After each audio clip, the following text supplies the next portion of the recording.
My name is Elissa Bloom. I'm the Executive Director of the Philadelphia Fashion Incubator, which is at Macy's Center City. Does everybody know Macy's?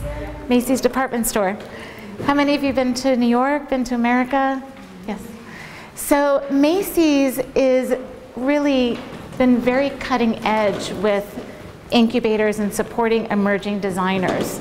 So they launched the first fashion incubator in Chicago, which was 2008, and it was really in a need in Chicago to partner with the fashion community and the Mayor Daley at the time, and to really help support emerging designers in Chicago.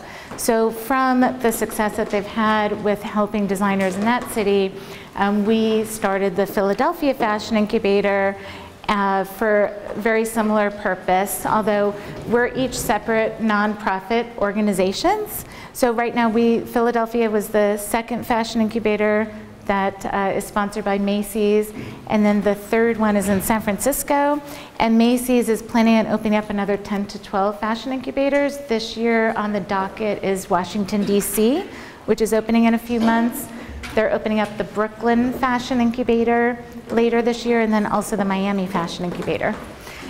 So each of our incubators operate as separate nonprofits, and in Philadelphia, the reason why we decided to start one in the city is because we have 4 major fashion schools, and what is happening is we're not able to retain a lot of talent from these schools. So once the designers are graduating, they end up leaving Philadelphia, moving to New York or Los Angeles and getting industry jobs, which is fine and good, but then they weren't necessarily coming back to Philadelphia to start companies. So we were really looking for a way to provide some resources and incentives for the design community that really wasn't there before. I mean, there's a lot going on in Philadelphia right now in the tech community and many tech incubators, but as far as in the fashion community, there was no ecosystem or support for designers that wanted to start businesses. So we launched in, got my clicker, in March 2012, and it's an interesting, creative, collaborative effort between the civic, academic, and corporate community. So we have corporate, we have Macy's. Macy's is our corporate sponsor. They house the incubator. We have about 900 square feet inside the Macy's Center City store, where we have a conference room and work area, and also a sample production studio. And then Civic, which is the City of Philadelphia, and Center City District, which is our business improvement district. And they have also come on board as our founding sponsors. And then we've reached out to the fashion schools in the city. So 3 of the universities came on board as our academic sponsors. So we have Drexel University, Philadelphia University, and Moore College of Art and Design. And then in exchange for their sponsorship, we have 1 slot allotted for one of their alumni in the program.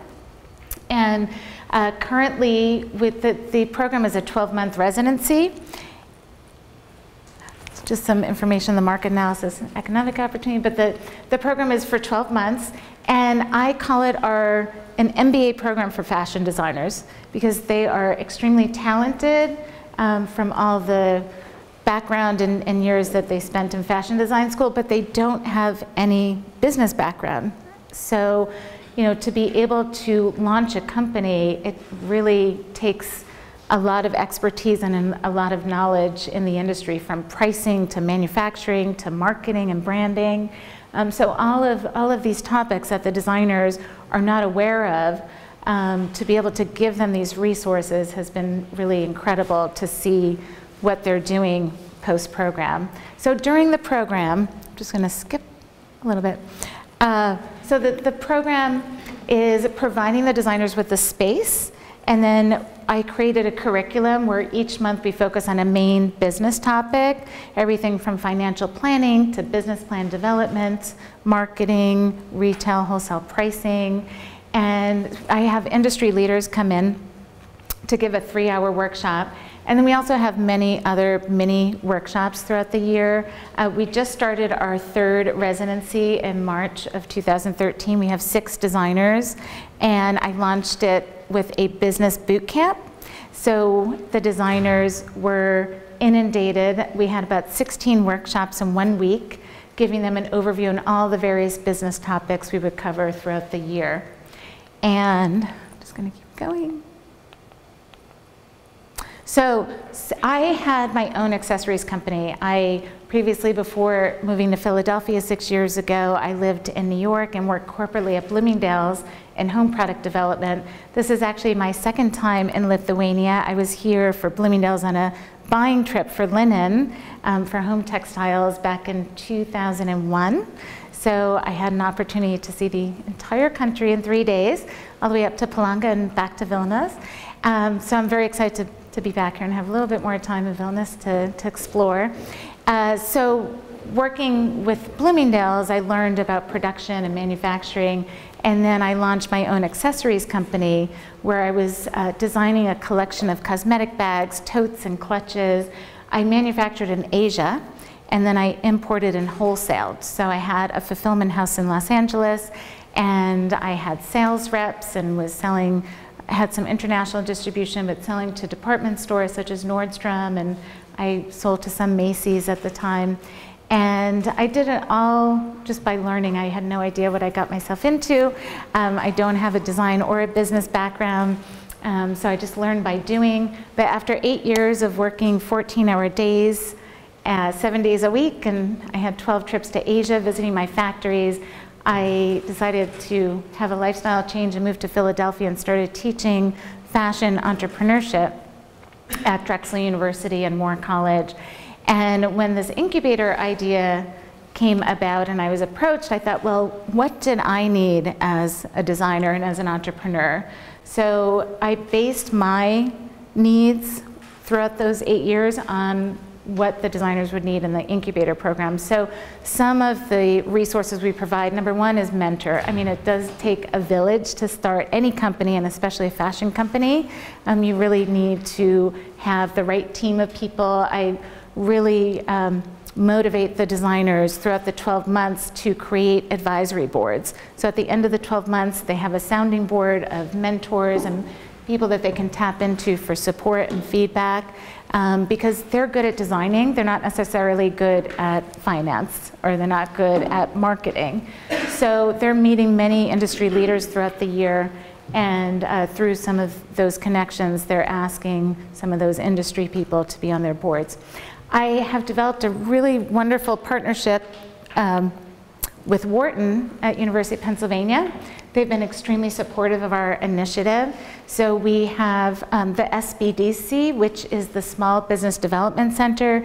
Each designer is taking a 3-part, starting this month, 3-part business development workshops, and then they are provided with a consultant, a Wharton consultant, who is one of the grad students that they work with monthly, and they're helping the designers with their business strategies and deliverables throughout the year. So that's been a great resource. And then have you heard of, there's a part of Wharton called the J.H. Baker Retailing Center, which focuses on the business of fashion. And going back to what did I need as a designer? Well, I needed help with business. So I have monthly business office hours with a research director from Wharton that comes to the incubator studio once a month for 2 hours. And she helps the designers with their business plans. She's given market research workshops. She reviews any issues and helps them with any resolution that they're having on the business side. On the legal side, I needed help with legal, so I have lawyers from Reed Smith Law Firm, and they volunteer 2 hours a month, and they help the designers with legal issues and contracts. Also at Wharton, just wanted to mention, they have a management course. It's called a FAP. It's a field application project, and it's basically an independent study where there's a team of 4 to 6 Wharton students that are working with our designers on a particular business issue in the fall, each fall for 12 weeks. And for designers, it's always either sales and distribution or marketing and branding. So we've been fortunate to be able to have each designer have a team for their FAPs each fall. So we'll be working with them again this fall.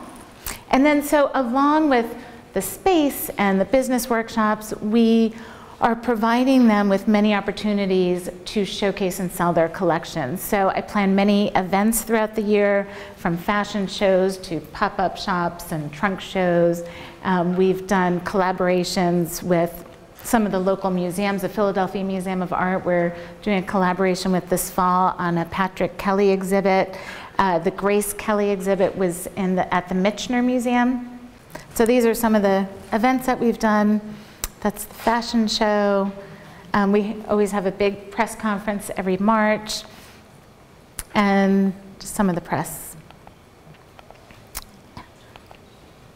So it's been really interesting to see how many people have really embraced the initiative and what we're doing in Philadelphia. I mean, as an example, as I mentioned, Wharton, the business school, which really didn't have a connection to the fashion community, to see just how supportive they've been and just really helpful with our designers and growing their businesses.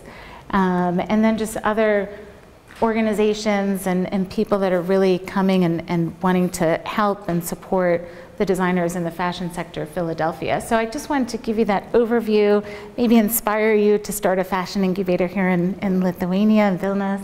But I'm so happy to, again, speak in front of business students because there's such a need for all of you to find a way to collaborate with the design community here in Vilnius. They need you. All of our designers have from 2012 and the graduating class of 2013, they're all continuing with their businesses. So it's really exciting. And I think a 12-month period is very challenging to think, oh, I'm going to be a big success in 12 months, because it really takes a long time to build a business. So I think, really it's going to be exciting to see what the designers do in the next 3 to 5 years, and really being able to mark and see what their metrics are. So I wanted to share, I thought, since I'm speaking with many business students here, to tell you about an exciting organization called Fashion Vest. David Freshman, who is one of our, he's on our board at the Incubator, started this organization connecting the fashion community and fashion companies with investors in the business community. So I have a short presentation on Fashion Vest. So Fashion Vest is, again, really connecting the fashion community with the financial community, and giving companies opportunities to really network and to meet possible investors. They have various events that they do. They just started in 2009. David is based in Delaware, but he's up in Philadelphia and also in New York a few days a week. And he does these really great events. He calls them speed dating. He had one at the NASDAQ headquarters last June where companies are pitching potential investors. So they have a blog. So it's all about, he's created this platform for fashion and brand entrepreneurs, and really, again, creating opportunities for networking. This other wonderful event, so these are some of the events. That was the NASDAQ event, as I mentioned. Our designers had an opportunity to also be present. And just such great exposure and opportunity for people to see other companies pitch. I mean, our designers last year that attended this event, just from the few business workshops that they had, because this was in June, our program had just started in March, but from taking the courses at Wharton and then also the business workshops that they had, they were listening to these companies pitch and realized how much they knew and could really understand some of the language and some of the information that was being presented. So they have a blog. I highly recommend it. It's free. You can sign up for Fashion Vest. And they do various analysis. So the other interesting event that Fashion Vest does, and they're going into their 4th year, is every December they have a capital conference in New York. It's held at FIT, at the Fashion School, and it's a whole day conference of various panels, and they have about 20 companies that are pitching. And most of the companies are fashion tech companies. There was probably only one fashion designer company. I mean, right now the fashion tech community is just really hot and big, and there's a lot of investment in America in fashion tech companies. So it was just really interesting to see these companies doing their pitch, and they do a little boot camp before the Capitol Conference to get feedback on how to pitch and present. But a lot of these pitches ended up being invested. I mean, the companies got investments. And just interesting to see these companies that are just starting, and they're standing up there asking for $2 million without blinking, and they're just starting. And you know, it's really fascinating to see just how impactful it is to bring together the community of fashion and finance, which normally wouldn't interconnect. You know, really this whole paradigm has shifted with fashion and technology, and just how important it is, and how people are shopping has really had a big effect on the whole industry. So the future of the industry, continuing growth of the industries, the quick adoption, the low cost to entry, and just being able to remain fresh with new strategy offerings. So it's just an overview of where Fashion Vest is going. Attendance from every continent except Antarctica. Starting a fashion company is very complex and complicated, because not only, you know, do you have to bring new the industry moves quickly, so you always have to bring fresh new product to the market, and you have to bring something that's unique and that has a unique value proposition. And there's just so many moving parts. I mean, if you're doing apparel, you have to be able to get the right fabric in place and have the right minimums, and then you have to do the right fit and get sizing and the grading, and just putting all that together along with the marketing and the branding and the sales. I mean, it's a miracle that it all comes together, and usually for designers it does take a few years to make that all happen. And you know, as I say, I mean, when you're starting a company, in the first few years, it's really discovering and understanding who that customer is and who you're selling to. So I feel that's the most creative time. But once your business takes off and you're actually in the marketplace and doing well, I mean, you're spending 90% of your time running a business and 10% designing. So, you know, it's a business. And I think from the designer standpoint, just to get them to start thinking, you know, from design school where they're just making one piece at a time, to actually, how do I scale this? How do I make this sustainable? And, you know, how do I grow this? What is the vision that I have for my company 5 years down the road? And just, you know, to get them to really think big, but really focus and act small because of financial resources. But just starting a little bit with merchandising, as I mentioned, you have to have a unique product offering. These I love. These are chairs, actually a designer from Romania. But you know, it's not about doing what's already been done. It's about creating something and creating that need and wanting people to come back for more. So I always tell designers to focus on an item. I mean, I think from the designer's point of view, they have a lot of creative ideas, they have a lot of things that they want to design, but at the end of the day, they're not going to have money to produce a 30-piece collection. So, you know, really to be able to focus on, think of items, and if you know, research some of the well-known, successful, at least in the US and elsewhere, designers, I mean, they all started with an item. Tory Burch started with her Riva ballet slipper flat, this one shoe, And that's what created her brand and her loyal following. And then she expanded into a lifestyle brand. You have Diane von Furstenberg, who started with the wrap dress, this one silhouette of a dress that made her millions and millions of dollars. And she's continued, has reinvented herself and has come back full force in the market. And then, people like Tommy Hilfiger, who just started with men's jeans. I met Tommy last year, and it was so interesting to hear his story. He just started buying jeans in Chinatown, like on Canal Street, and reselling them in Elmira, New York, in this little shop. And he just had a good eye, and they were selling, and then he decided to develop his own brand and line. But he just started with that one item, which was jeans. And even Donna Karan, when she launched her company, she started with just 7 pieces, 7 mix and match pieces, and that's what made her name. So, always, again, bringing the designers, like pulling them in to really just focus on a few pieces or a few items. What do you want to be known for in the marketplace? Because when you're first starting out, you're not a brand.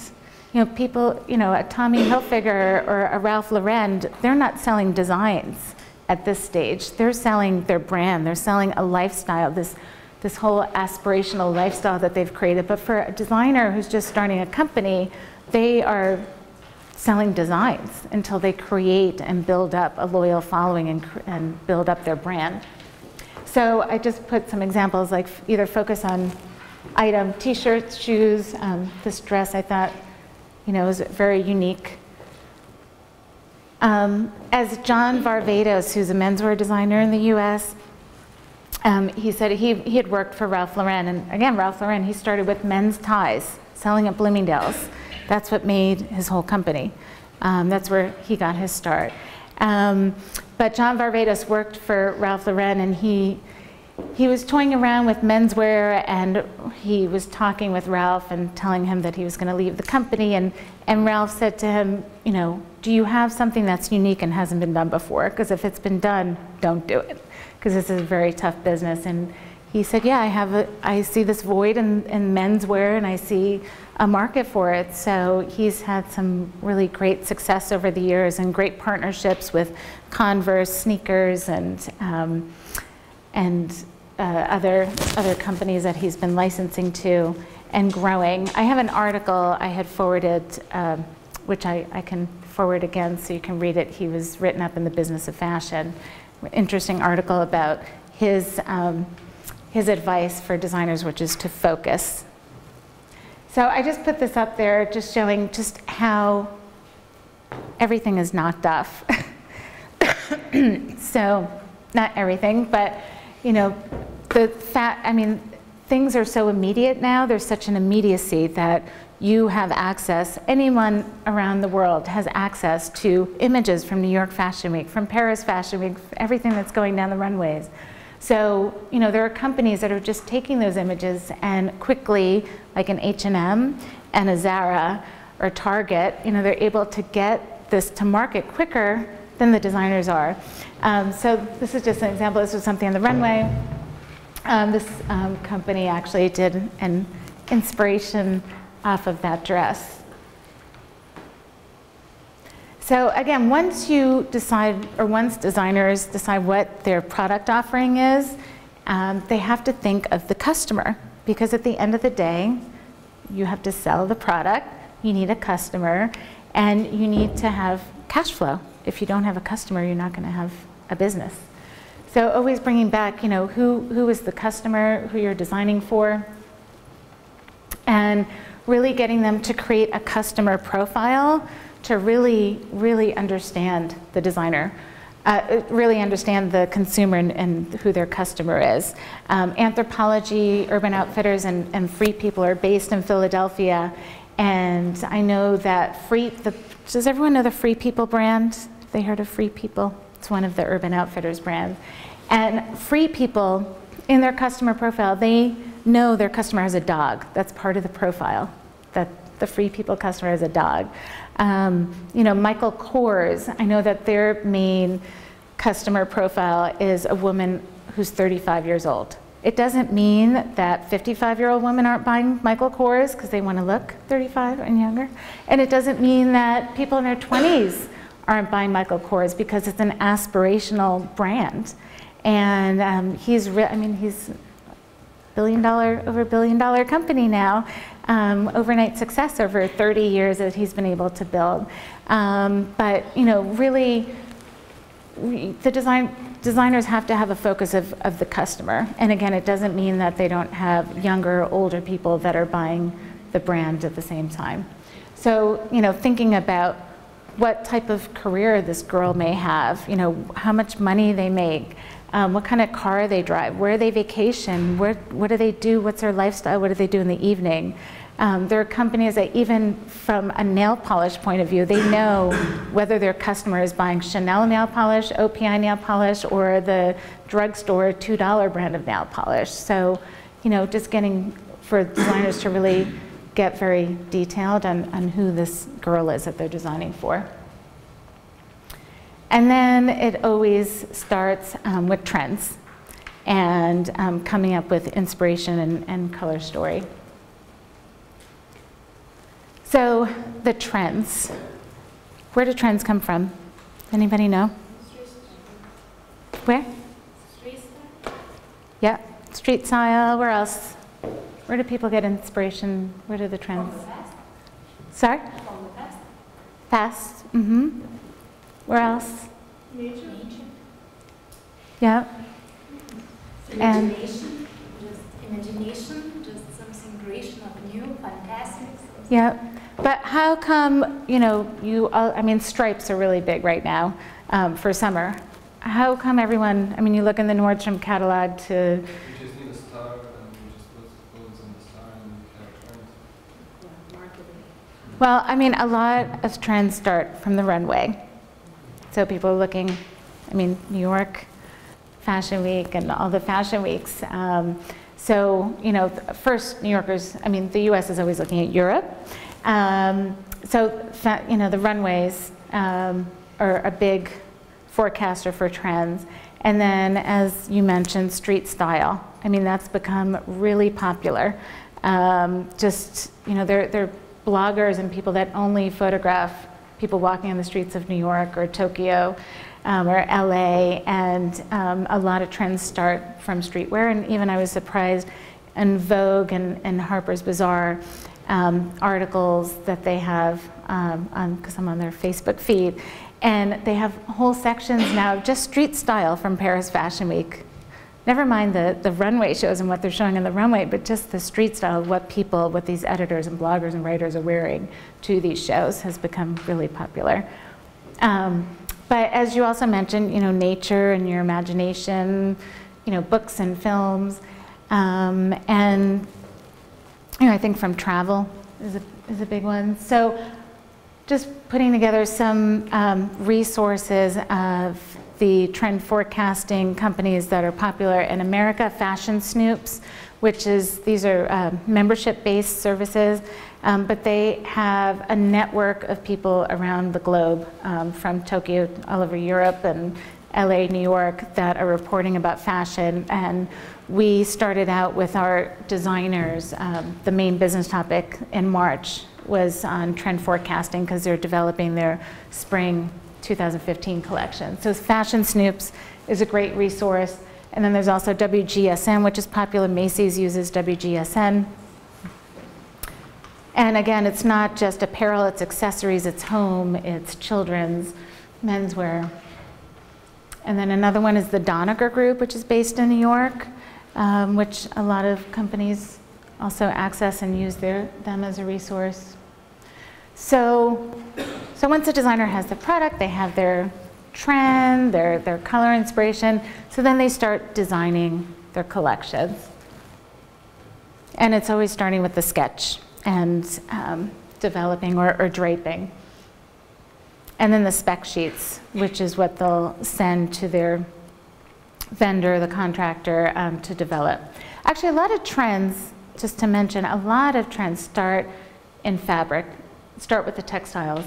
A lot of designers, that's where their inspiration comes from, is from textiles, from attending various textile shows, Premiere Vision, and other shows in Germany and New York. So that's where a lot of trends also start with fabrics. And there's so much innovation going on with smart fabrics. And neoprene has been a big trend. People incorporating neoprene into their collection. The production timeline, so the time and action timeline for a designer. So right now, designers are focused on their spring 2015 collection. So they're working on developing their inspiration, the season trends, color material strategies, and formulating their styling. And they're starting to begin lab dips if they're developing their own fabrics. And then mid-April, the fabrics are sent overseas if they're doing overseas manufacturing to source. And then they begin that tech pack, the spec sheet that I showed you, to develop their tech packs. Then in mid-May, the tech packs are complete and they're sending those over to the vendors. Majority of the lab dips are also complete. And then in June, the samples arrive. So they're reviewing and making styling and fit comments by the end of June, so they're making all their revisions. And then by mid-end July, the new samples are due and they review for styling and fit. So August, by the time August hits, they're finalizing all the styling for their line, communicating the styles, colors, and quantities. And then in September, all samples are approved by the end of the month. And then end of November, and September, they're also placing their orders. So from March all the way to September, so that's 6 months that they're developing before they even place their orders. And then end of November is usually when the bulk of their shipment is put on a boat if they're doing overseas, and then they're shipping to the stores in end of January, mid to end January. So it's a very long timeline and process for designers. I mean, when I had my company starting in 2002 to 2010, I mean, it was purely a wholesale model. And now with stores, boutique owners are very much more risk averse, and they don't really want to place an order with a new designer because number one, they don't know if they have the fit right, if they're going to be able to ship on time, and even if they're going to be around next season, if they have the funding to do a second collection. So usually boutiques will wait a few seasons to see designers and how they're going to develop and make sure they're still showing at these trade shows. But as a result, a lot of designers are starting to incorporate their own sales strategies into their business brands and becoming their own sales directors and brand ambassadors. So I just wanted to touch upon quickly some really interesting new trends that are taking place. I call it the retail revolution. So this is probably one of the most exciting retail trends, sales trends that's hitting right now. It's the mobile fashion truck. So I don't know if you know about this concept of fashion trucks, food trucks, ice cream trucks? Ice cream trucks, okay.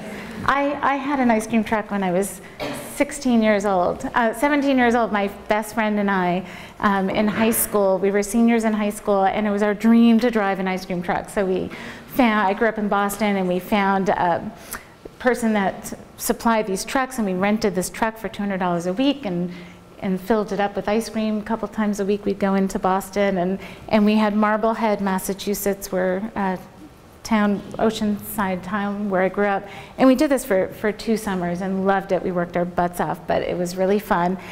So in the US, over probably the past 5-10 years, and probably it really started in New York, were food trucks, where local chefs are, instead of buying a restaurant, which is very costly, they're selling their cuisine on these trucks. And as a result, fashion, because food always seems to follow fashion, or fashion follows food, designers are starting these fashion trucks, mobile fashion trucks, which is really a novel idea for them to be selling. So these are some examples of the trucks. So they're buying trucks. They're buying Salvation Army trucks. They're buying US Postal trucks that they're finding on Craigslist or eBay or wherever, and then they're refitting these trucks and then selling inside the truck. So they have about 4 to 6 people that can shop inside the truck. They have the whole displays and the hangers, and they have a fitting room. And a LIV fashion truck, which is the first LA fashion truck, it launched in 2011.